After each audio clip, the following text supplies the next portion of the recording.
RTGA, mieux qu'une chaîne, un monde.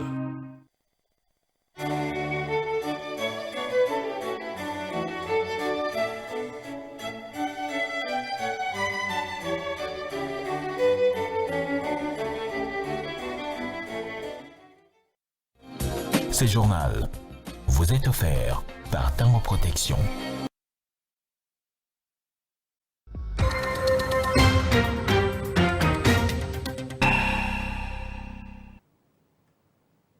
Mesdames et messieurs, bienvenue dans cette édition d'information sur la RTGA. A tout de suite à les titres. Affaire détournement de 29 millions de dollars. Le procureur général près la Cour de cassation a demandé la levée des immunités de Constant Moutamba, ministre d'État, ministre en charge de la Justice. L'Assemblée nationale met en place une commission avant d'autoriser l'ouverture de l'information judiciaire.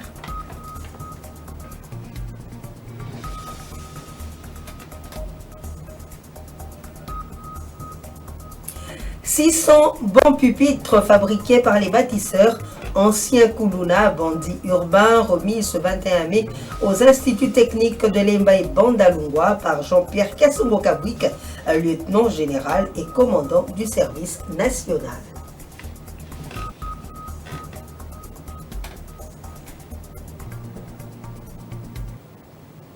Merci de nous avoir choisi pour vous informer. Je l'ai annoncé au sommaire.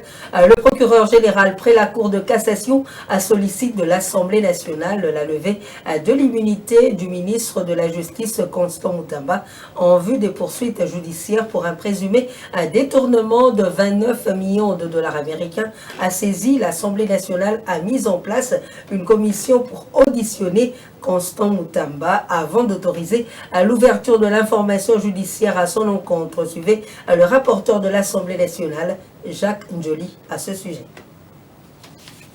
Le procureur général près cette cour a l'honneur de vous adresser les présents réquisitoires aux fins d'obtenir l'autorisation de l'instruction à charge de Sieur Constant Moutamba Tungunga, ministre d'État, ministre de la Justice et garde de Sceaux. 1. Exposé de faits. Il ressort des éléments en notre possession qu'en date du 14 avril 2025, un contrat de gré à gré relatif à la construction d'un immeuble carcéral à Kisangani, dans la province de la Chopo, rez-de-chaussée plus 2 étages, a été signé entre le ministère de la Justice et garde de Sceaux, représenté par le ministre d'État, ministre de la Justice et garde de Sceaux, M. Constant Moutamba Tungunga, et la société Zion Construction SRL, représentée par Madame Ange-Marie Aurore Mahoro, gérante. Financé par le ministère de la Justice et garde de Sceaux, ces contrats étaient conclus au prix de 29 millions de dollars américains, sans TVA et les autres taxes, payables en 4 tranches de 23 200 millions de dollars US, donc 23 200 000 dollars américains, soit 80% du montant. Et au Sénat, la commission spéciale chargée d'examiner la levée des immunités de l'ancien président et sénateur à vie, Joseph Kabila Kabange, a déposé ce mercredi 21 mai son rapport à la plénière. Cette commission, dirigée par l'ancien chef de la diplomatie congolaise, Christophe Lutundula, a auditionné le lieutenant général Lucien René Likoulia, auditeur général, après la haute cour militaire de la RDC en exil. L'ancien président Joseph Kabila est accusé d'être de mèche à la rébellion du M23, est également invité à la dite commission. Le gouvernement de la République reste déterminé à relancer les activités de l'Office national des transports ONATRA. La première ministre a donné ses assurances au président de l'intersyndicale de cet office qu'elle a reçu à la primature. Armand Ossacé a plaidé pour le paiement des arriérés de salaire, soit de 5 mois. Il a en plus sollicité l'appui du gouvernement afin d'améliorer les conditions sociales des retraités de l'ONATRA. Suivez Armand Ossacé au sortir de cet entretien. Nous rendons vibrant hommage à son Excellence, Monsieur le Président de la République. Aussi, je remercie sincèrement Madame la Première ministre parce qu'elle vient de me recevoir plus de 2 heures du temps pour discuter par rapport à tout ce qui se passe à l'ONATRA. Vous savez que les travailleurs et les actifs et les retraités croupissent dans la misère la plus noire, 5 mois de paiement et la situation chaotique. Aussi, présenté plein directeur à son Excellence Madame la Première ministre pour la relance de l'ONATRA. Nous avons un programme directeur des sites pour la ville de Kinshasa, aussi bien les taxis fluviaux. Concernant le volet social, les arriérés des salaires, les salaires dans les mois et toutes les dispositions sont prises. Et là, je me réserve de donner le détail parce que nous attendons la lettre de l'autorité. Et donc, la Première ministre a pris en compte notre cahier des charges et puis elle va répondre favorablement. Donc, tout est bien passé. C'est aussi l'occasion pour moi de rassurer tout le travail de l'ONATRA que je viens d'être reçu par la Première ministre pour notre dossier de social, les arriérés et les dispositions sont prises. Oui, vous savez que cette entreprise est en difficulté. Pourquoi? Parce que nous sommes en face d'une concurrence vraiment. Et au niveau de l'ONATRA, vous savez, les chemins de fer aujourd'hui, c'est presque quasi inexistant, quasi arrêt. Et puis même au niveau du PTF, parce qu'il n'y a pas de trafic. Par rapport à ça, nous avons expliqué à Madame la Première ministre les dispositions que le gouvernement prendre pour aider parce que Madame, aujourd'hui, il y a les embouteillages dans la ville de Kinshasa. Mais avec l'ONATRA, si les 28 taxis fluviaux de la gare fluviale jusqu'à Maluku et les sites pour la ville de Kinshasa, aussi la reprise des trafics fluvial et puis ferroviaire Kinshasa-Matadi par rapport aux institutions du chef de l'État, les volets sociaux, oui, la Première ministre a pris tout vraiment en acte. La mise en œuvre de la loi du 22/03 du 15 juillet 2022 au cœur du cadre de concertation à multi-acteurs dont la mise en œuvre a été lancée par le vice-premier ministre, ministre de l'Intérieur, Sécurité, Décentralisation et Affaires coutumières, Jacquemain Chabani-Louko. Cette loi porte sur la protection et la promotion des droits des peuples autochtones pygmées souvent marginalisés. Images et commentaires.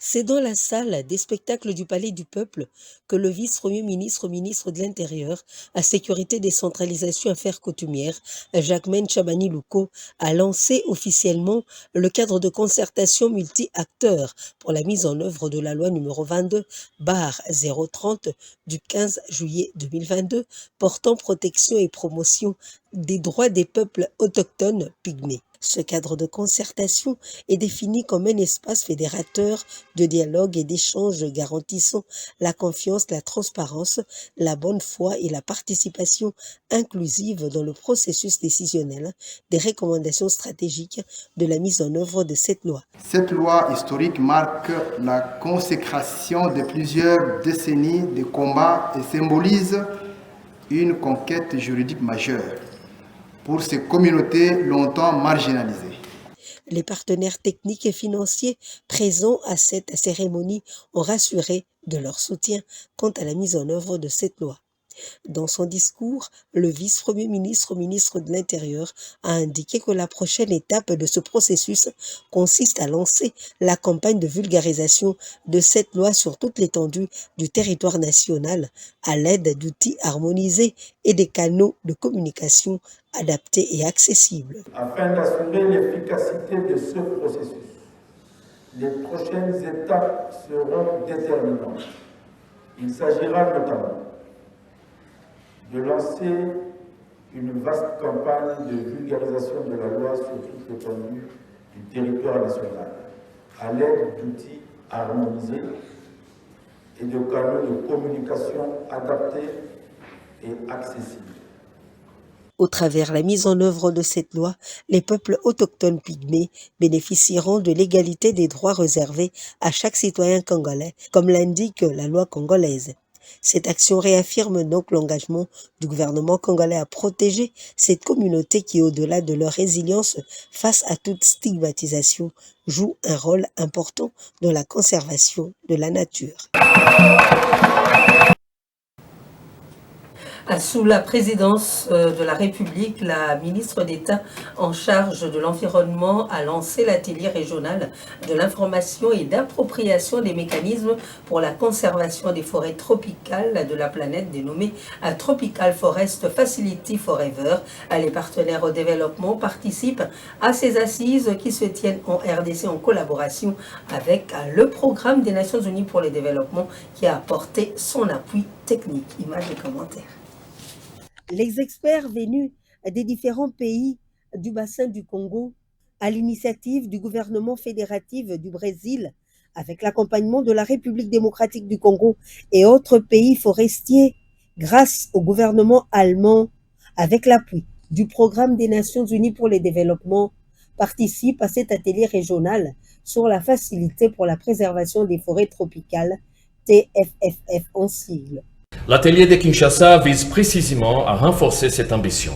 Il s'agit de familiariser les acteurs du bassin du Congo avec les mécanismes, de recueillir les contributions techniques et politiques qui garantiront l'adéquation du TFF aux réalités et priorités de la région, de mobiliser les parties prenantes autour de son opérationnalisation. Le Programme des Nations Unies pour le développement a salué le leadership de la République démocratique du Congo dans l'organisation de ces assises dédiées à une priorité cruciale, la préservation des forêts du bassin du Congo, patrimoine écologique vital pour la planète. F. Bazaïba, ministre d'État en charge de l'environnement, qui a lancé les travaux, a confirmé que le bassin du Congo, qui représente le deuxième plus grand massif forestier tropical après l'Amazonie, joue un rôle central dans la régulation du climat.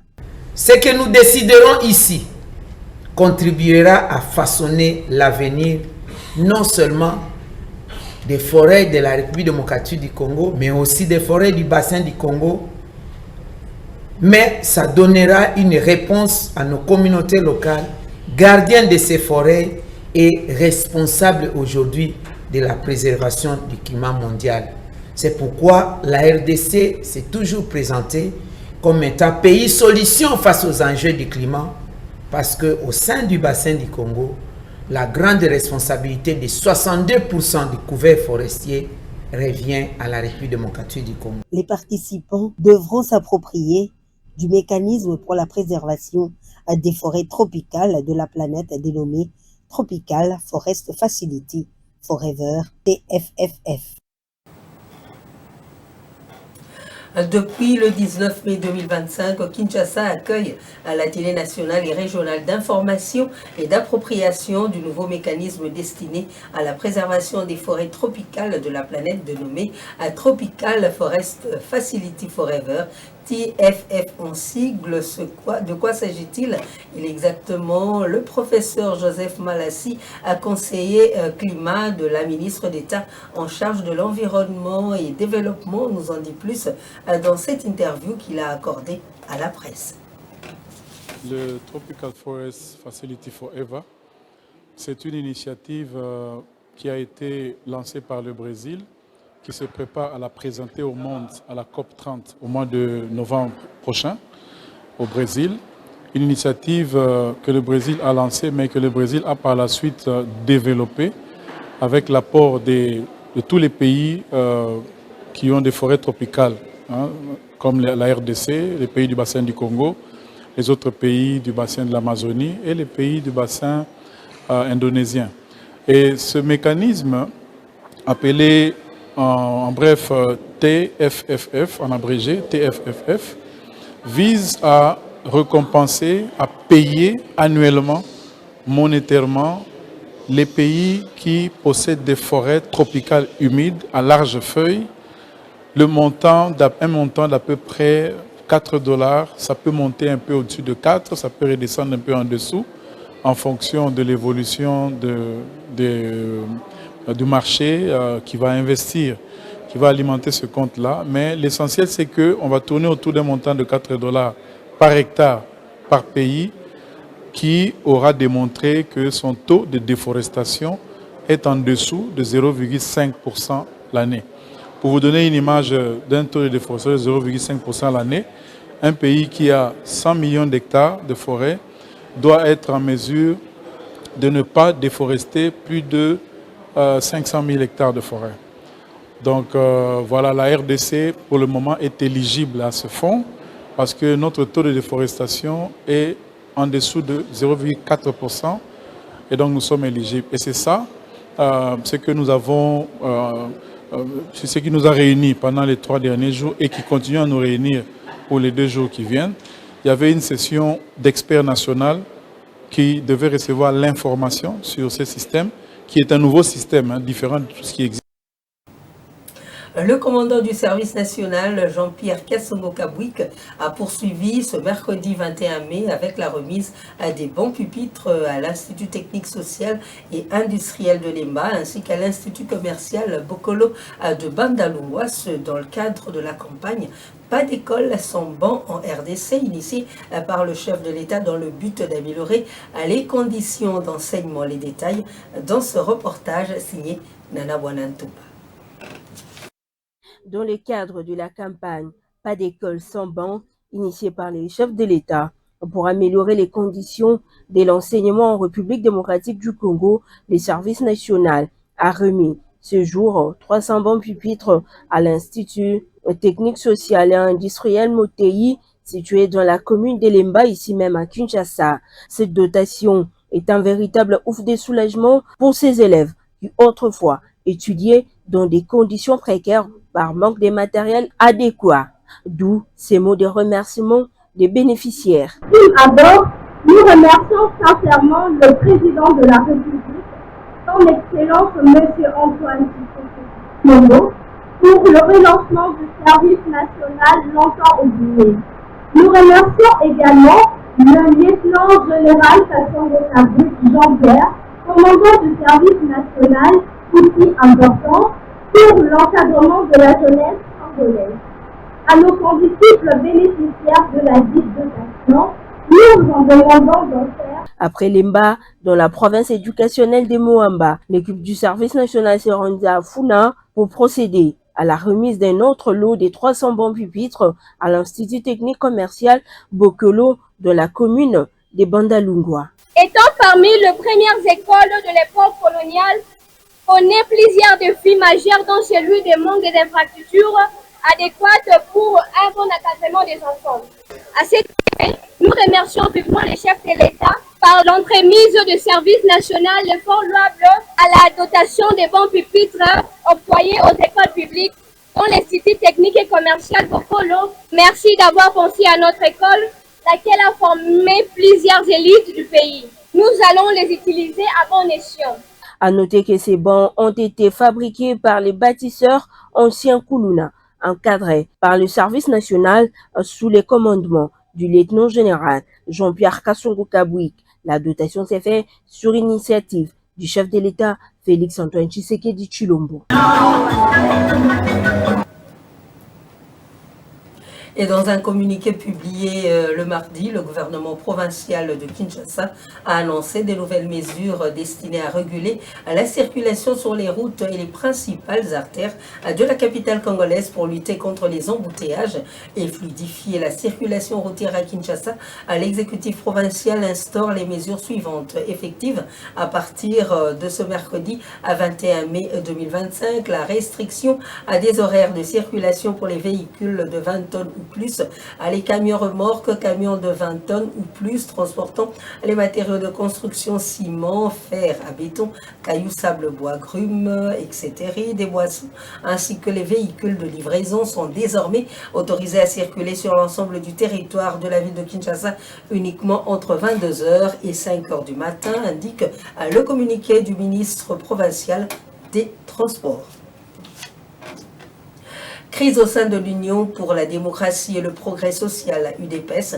La Fédération de Kananga au Kasaï central a dit reconnaître un seul secrétaire général en la personne d'Augustin Kabouya. Le président fédéral Justin Ntouloumé l'a dit ce mercredi 21 mai devant les militants et militantes du parti après l'annonce de l'arrivée de Deo Bizibou à Kananga. À Soleil Ntumba Moufika nous en parle.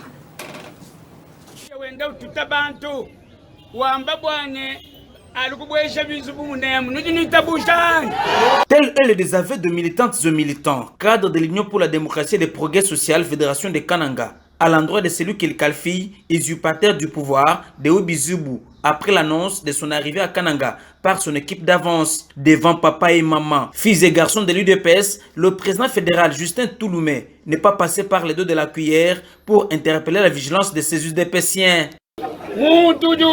Celui dont on annonce son arrivée à Kananga, je vous assure qu'il ne viendra pas ici, n'est-ce pas?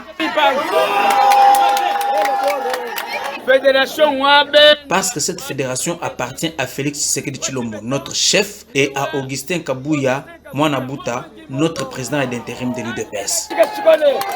Un message fort, renforcé par Charles Kamonga, troisième vice-président du parti présidentiel, qui revient d'une mission officielle de son parti de Kinshasa. Moi, je connais Augustin Kabouya. C'est Augustin Kabouya qui est le secrétaire général et président intérimaire de l'UDPS, reconnu statutairement, et qui a le mandat ou qui a la confiance du chef de l'État. Ceux qui sont venus, ils sont venus eux-mêmes. Voilà pourquoi nous leur demandons, s'ils sont venus pour les affaires, qu'ils ne viennent pas mettre le désordre à l'UDPS. S'ils viennent pour les désordres, ils trouveront le désordre. S'ils veulent aller accueillir Deo Bizibou, nous saurons qu'ils ne sont pas de l'UDPS. Ils viennent souvent pour nous déranger. Et quand quelqu'un part accueillir Deo Bizibou, il ne piétinera jamais notre permanence. Ça, je vous l'ai dit, on ne reculera pas. Il ne piétinera pas notre permanence. Ça, il faut le dire, pour préserver la paix dans la province du Kasaï central. Vu cette vive tension au sein de l'UDPS, l'hôtel de ville de Kananga vient d'interdire toute activité tendant à réserver l'accueil à une quelconque délégation avant, pendant l'arrivée de la première ministre, signalée pour ce samedi au Kasaï central.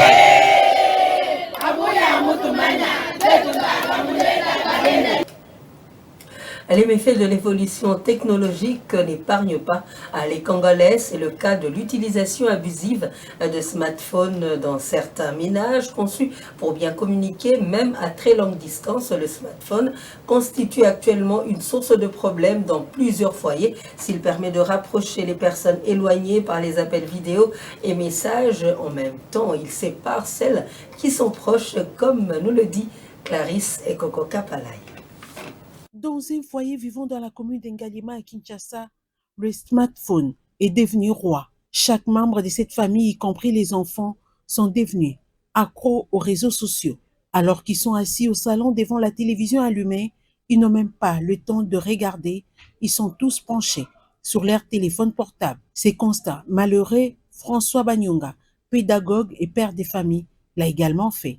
Déplorons ce qui, par rapport à l'utilisation de nous humains, nous abusons de cet outil qui nous permet de communiquer de telle manière que nous remarquons que nous pouvons rester en famille. Nous ne discutons pas, nous qui sommes proches, mais nous sommes plus concentrés dans nos téléphones. Pour tenter de récupérer la situation dans le foyer, ces pédagogues conseillent à ceux qui sont parents de réglementer l'usage des téléphones portables chez eux à la maison. Nous remarquons que nous, parents, nous sommes plus concentrés avec nos téléphones et les enfants de même aussi. Et ce qui est plus grave, c'est que nous n'arrivons pas à maîtriser d'ailleurs le contenu. Nous voyons, il y a des applications qui nous proposent des choses auxquelles nous ne voulons même pas. Mais nous sommes appelés à le voir. Et ce que les enfants aussi sont en train de voir dans le téléphone, nous ne connaissons pas, nous n'avons pas la maîtrise de cela. Certaines femmes ont également reconnu qu'elles sont fautives dans leur utilisation du téléphone portable. Ces comportements constituent une source de problèmes dans le foyer. Téléphone et bébisi mabala et panzipe ba foyer na biso. Nous les mamans, nous voulons beaucoup utiliser les téléphones. Ces téléphones sont à la base des conflits dans le couple. Les repas crament au feu, mais la maman continue à s'occuper de son téléphone. Le portable a été fabriqué pour les urgences, pour des choses importantes. Les smartphones et les réseaux sociaux ont réussi à détrôner les dialogues entre conjoints au sein de nombreux couples. L'harmonie conjugale en souffre. Et voici les grands titres qui ont marqué cette édition d'information. Affaire détournement de 29 millions de dollars, le procureur général près la Cour de cassation a demandé la levée des immunités de Constant Moutamba, ministre d'État en charge de la justice. Et l'Assemblée nationale a mis en place une commission avant d'autoriser l'ouverture de l'information judiciaire.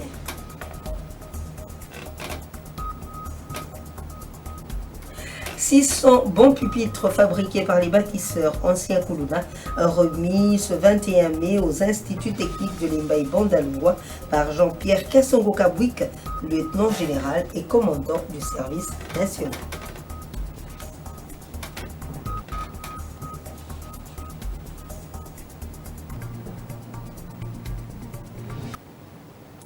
Nous vous disons merci de nous avoir suivis et bonne suite de programme sur la RTGA. Au revoir.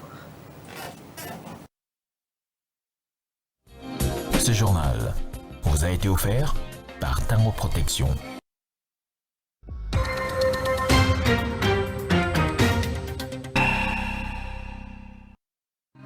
RTGA, mieux qu'une chaîne, un monde. RTGA, mieux qu'une chaîne, un monde.